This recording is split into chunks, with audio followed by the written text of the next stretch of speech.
Je me disais ce que disent toutes les femmes trompées. Si Modou était du lait, c'est moi qui ai eu toute la crème. Ce qui restait, de l'eau avec une vague odeur de lait. Mais la décision finale m'appartenait. Modou absent toute la nuit, consommait-il déjà son mariage? La solitude qui porte conseil me permit de bien cerner le problème. Partir, recommencer à zéro après avoir vécu 25 ans avec un homme, après avoir mis au monde 12 enfants, avais-je assez de force pour supporter seul le poids de cette responsabilité, à la fois morale et matérielle? Partir, tirer un trait net sur le passé, tourner une page où tout n'était pas luisant sans doute mais net. Ce qui va désormais y être inscrit ne contiendra ni amour, ni confiance, ni grandeur, ni espérance. Je n'ai jamais connu les revers pourris du mariage.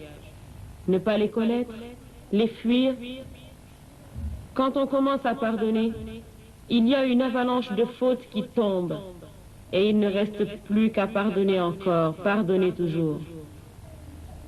Partir, m'éloigner de la trahison. Dormir sans me poser de questions, sans tendre l'oreille au moindre bruit dans l'attente du mari qu'on partage. Je comptais les femmes connues, abandonnées ou divorcées de ma génération.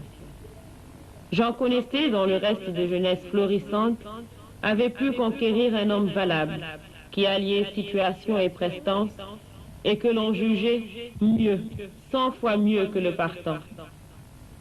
La misère qui était le lot de ces femmes régressait à l'envahissement de leur bonheur neuf, qui changeait leur vie, arrondissait leurs joues, rendait brillants leurs yeux. J'en connaissais qui avaient perdu tout espoir de renouvellement et que la solitude avait mise très tôt sous terre.